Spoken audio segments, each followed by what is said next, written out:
Before I get started, I'm just gonna put this up here. If you're dealing with some shit right now, um, this this is why I'm here. This is why I'm streaming right now. Uh, Everyone went through different things. Uh, Everybody's experience in life has been different. People who went to combat had some wildly different experiences, and tonight I'm going to be talking about four of the mortar attacks that I went through from the '03 to '04 Afghanistan trip with Charlie Battery 3rd to 321st. Um, I'm just gonna jump into some gaming, try to get the flow going, clear my head a little bit. Uh, Jump over here. So yeah, I had some feedback. I wasn't really expecting to feel the way I did after talking the other night. Um, it was a lot bigger release than I was expecting. I thought it would be more like opening a fresh old wound and feeling backlash from it, but it was like dragging out a demon and just beating the shit out of it publicly for everyone. After I realized, like, letting that dark whispering monster out of my head, just holy shit. If you need to talk about something, just start talking to somebody. You can't bottle that shit up. You're not protecting anyone by not letting them know. I had friends coming out telling me like they had no clue, like, to the extent. I just assumed everyone figured, like, yeah, you talk about this shithole country long enough and they know you've been through some stuff. But so yeah, the that first mortar attack, and don't try to, like, you don't have to compare your traumas with anyone. If I had been through one single attack in Afghanistan, it probably would have stood out a whole lot more and felt a lot worse. Like, the worst thing you have ever been through is the absolute worst thing that you have experienced. You have nothing to compare it to, so your body thinks this is the absolute worst thing I can deal with until you've been hit with worse, and hopefully you don't, and that's your baseline for your pain threshold. Uh, so yeah, that first attack, we had been in country for a couple of weeks already. It was like our our PRT was tent city, kind of. We had a dirt castle that we were around. We were surrounded by HESCO, which is like an 8 foot tall chain link fence filled with dirt, like maybe a couple of feet wide, but it's solid dirt wall all around you. So that's your real line of defense against big shit. Um, our our whole entire PRT was kind of like sectioned off between our unit that just got there. We were in the would in like southwest quadrant of it.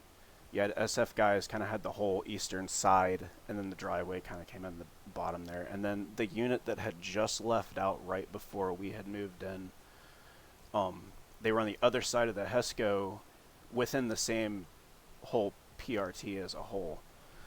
Well, they had been gone like maybe a week, and we were just bullshitting around in our tent. It was the support tent, so it was like me, another mechanic. We had two cooks, one medic, and then a bunk for like transient. We would get cooks through sometimes. We would get just random journalists or dudes passing through Gardes for whatever the hell reason they needed to come through. But our Lieutenant Butterbar was in there delivering some briefing or something, and this was like a 4 foot tall little Johnny Bravo. This man, I think, like, he had to comb his hair up really high to meet the army height regulations or something. This little short lieutenant. Um, we're just, for whatever reason, we were all huddled together in like kind of our regular DCUs. We weren't geared up or anything.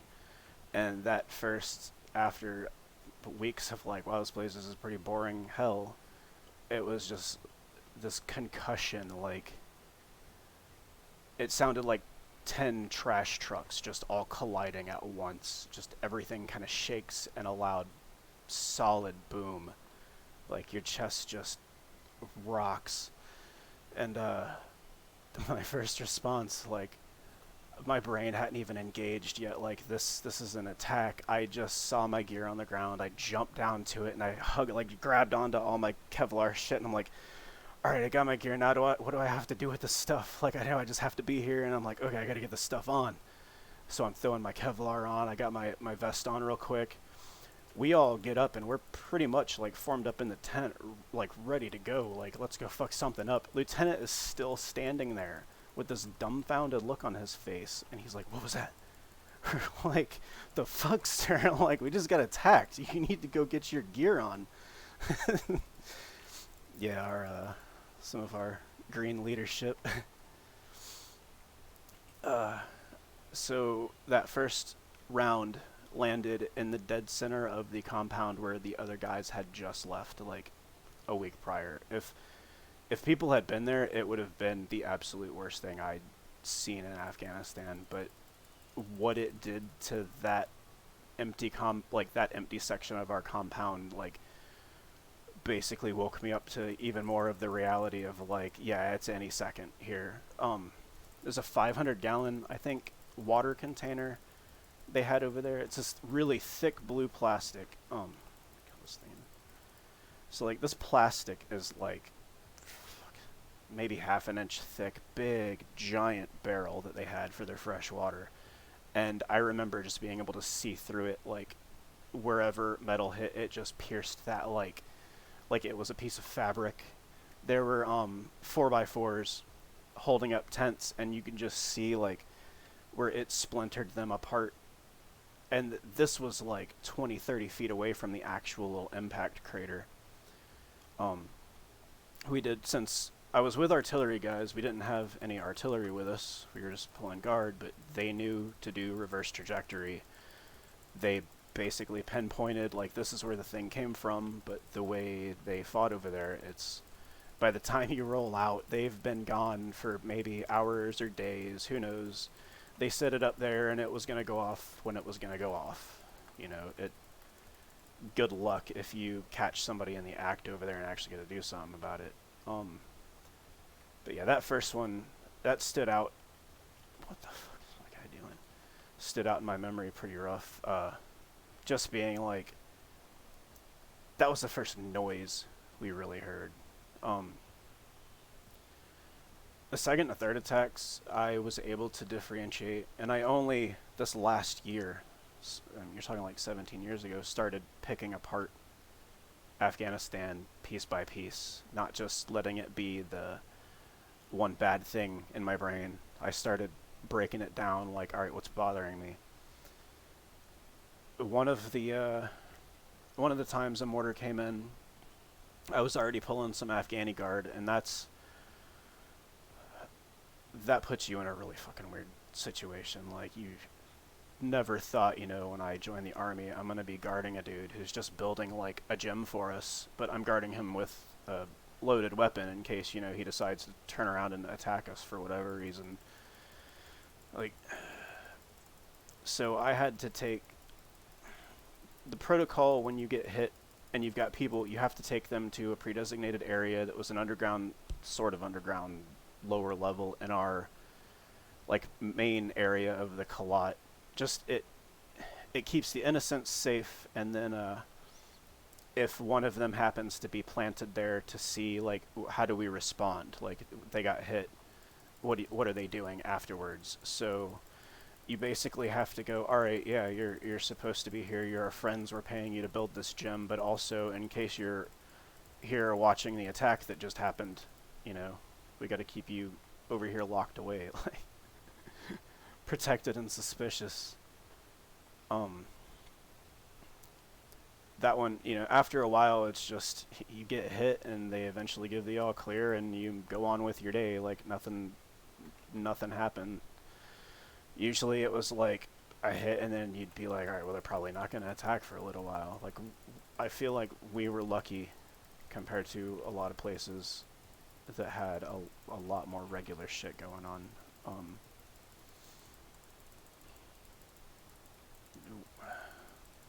We had good position where we were at in Gardez. The Russians had come in and fucked up the land so bad. There was, like, landmines everywhere, so nobody was rolling in from certain sides anyway. It was just too risky to even cross like certain fields. You couldn't leave the road to take a piss. So like in a con op, the dudes just line up shoulder to shoulder. Everybody just pisses on the side of the road because if you step off, you might blow up. Um. So the third attack, that one was.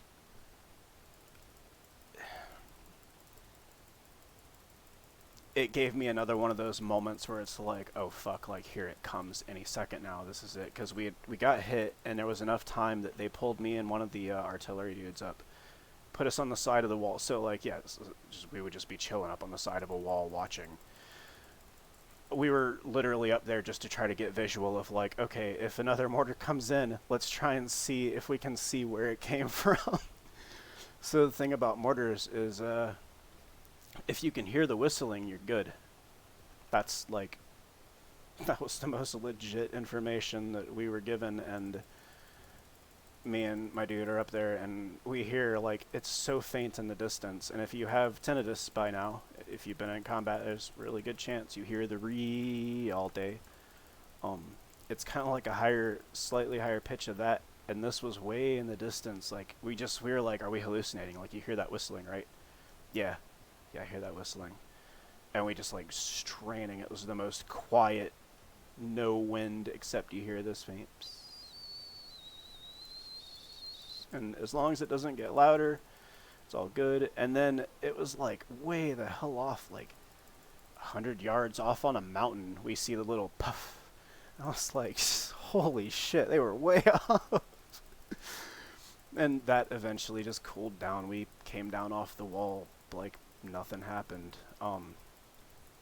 Just it was another attack, and you know, if that had been the only thing that had happened to me, yeah, that probably would have been like some rough shit to deal with, like sitting there literally listening to a mortar, like, man, I hope that thing doesn't hit us.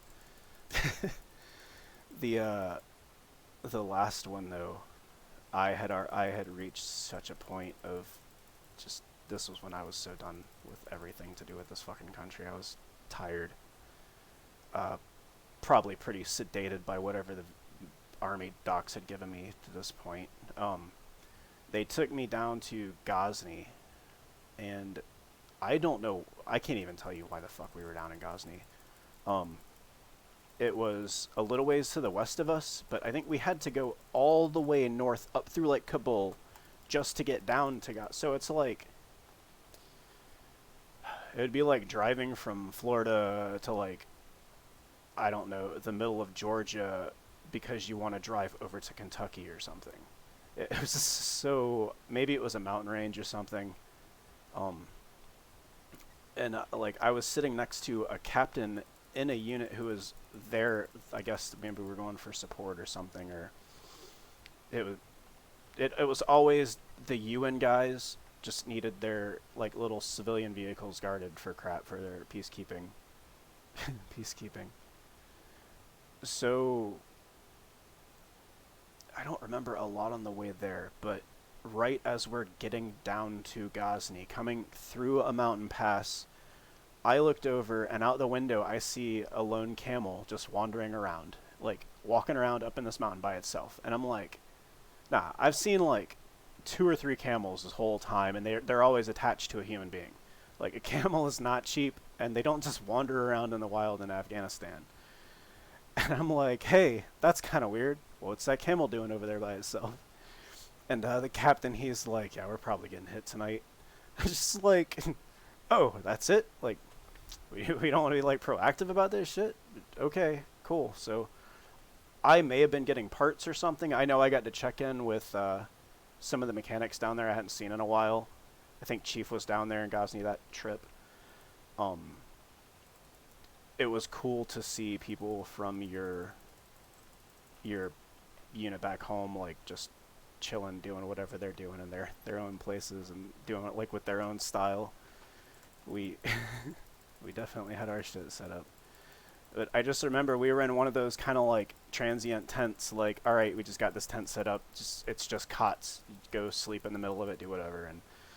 And I had maybe been asleep an hour and a half, and it was like maybe 10:30 at night. And The mortar came in. It I think it may even hit like outside their compound. It definitely it came in. It wakes you up. You can't sleep through a mortar no matter how much you want to.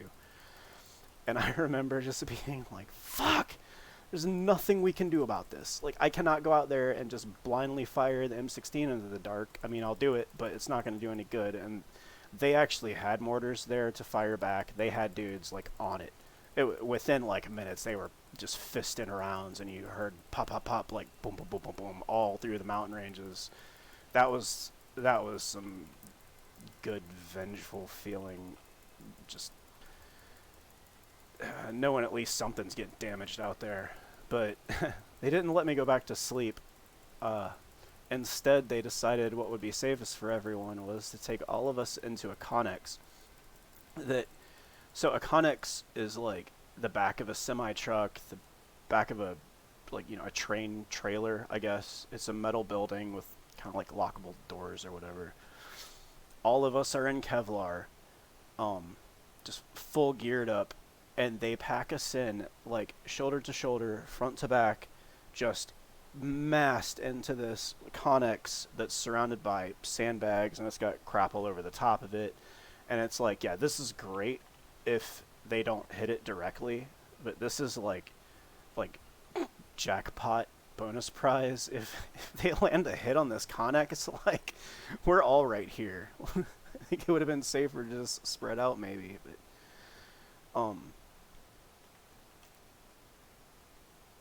yeah, being huddled into a room if you're not a fan of small spaces, if you got any kind of claustrophobia, packed in a room with a bunch of soldiers who have different opinions on how they want to die.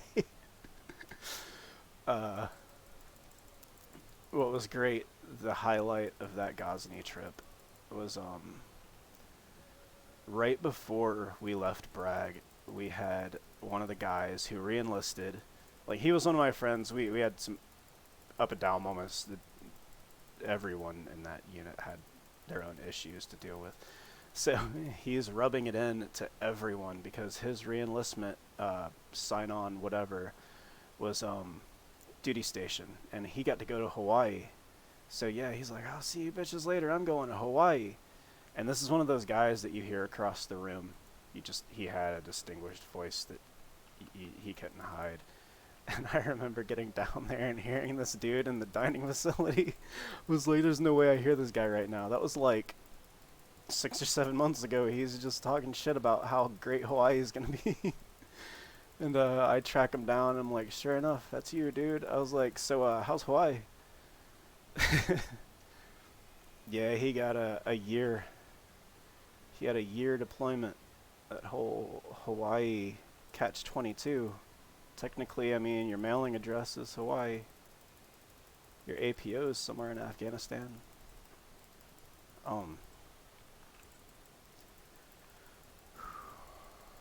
But yeah, you can't compare your traumas.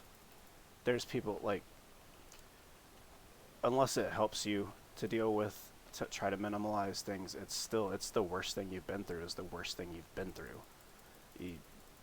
You're not other people. There's people that have been through shit that I can't even fathom. Like, I don't see where they drag the strength to just crawl up out of bed after some of that. And then there's like, I turn to D-Day and just think about those dudes who lost, more than just your unit.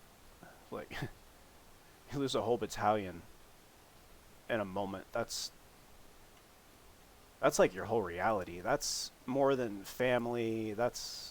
I don't think there's anything in even the civilian world that could come close to those, but everybody has been dealing with loss and everything over the last year or two right now, so everyone's dealing with pure chaos right now.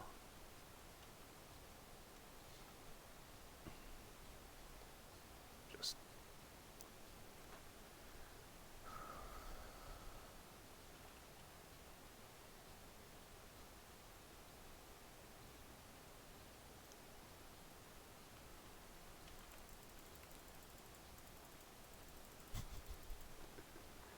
You find yourself sitting on the side of a wall listening to mortar fire coming in. You know, when you get back home, you gotta do something. I went on and did a bunch of different jobs and explored a whole bunch of different careers and stuff. Found out one thing is you can't be a civilian. You can like dress like a civilian and you can hold positions civilians hold, but once you hit that fucking primal state, I guess, in another country, I don't think you get to just retract back into domesticated ape form. Let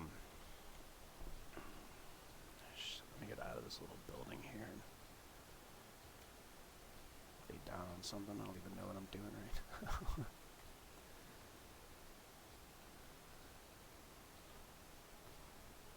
Yeah, don't let your traumas like hide at you and eat you and make themselves into bigger monsters than they are.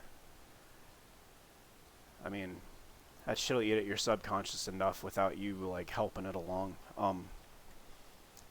Even recently still, like my wife will wake me up because I've woken her up screaming random shit in my sleep. A lot of the times I wouldn't even know what it was. If you're in the VA and they've got you jacked up on all kinds of meds, try and start talking to your doctor, see what you can do. Cannabis like saved my life and got me off of so many medicines.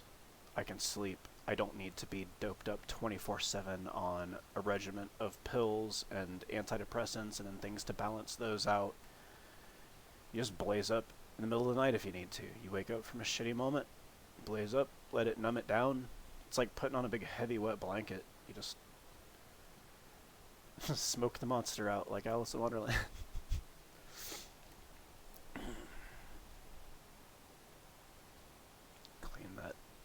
Clean that mental palette of all that mortar shit. I've got a few other rough things to go over at some point. I want to cover a lot lighter stuff too, like just my unit in general. These dudes, it was unreal. Like there's no way that being regular, like in the regular army, is like that when you're with like mixed genders and everything. These guys were wild. These guys were fucking animals.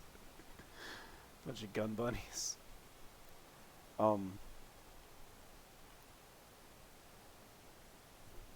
We all dealt with shit in our own way. I'm actually gonna pull this one up. So at some point in Afghanistan, everybody was getting just kind of like combat lifesaver certified. You get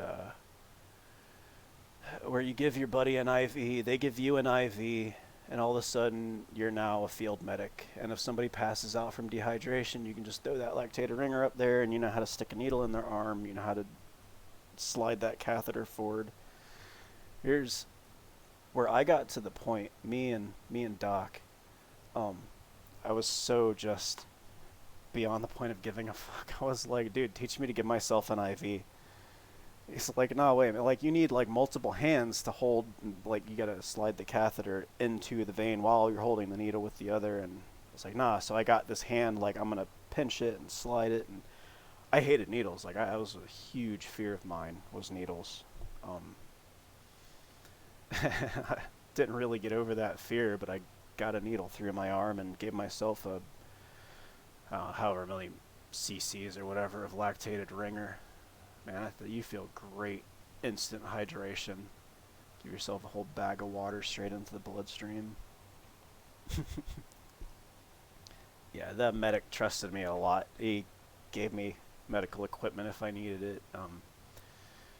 Even for comedy. I know one time, so our E6 cook, he was our tent daddy, I guess. He was supposed to be there to make sure we weren't getting in trouble all the time. He was supposed to make sure we didn't have contraband and stuff like that. I ended up taking one of the IV bag needles. It's just pretty much to have the puncturing hole, and you've got like the tubing and stuff to the ringer bag. So I pinched this fatty part of my arm, and I jabbed the needle through real quick, where it's like, it's not through anything other than skin. Kind of like when you know, as a kid, sticking needles through your fingertips or whatever to freak people out. So I got this needle through the part of my arm there. I've got this tube running down that would have been, dripping into a body. And I've got our generic whatever Powerade, Gatorade, whatever the government sends us, red juice, red colored field juice. I've got it in a squirt bottle. And I'm like, hey, Sergeant. I was like, does this look all right to you? And I just kind of opened up where, like, you couldn't even see the catheter sticking through my arm, and just squeezed down, and it sprays red, like, juice water everywhere.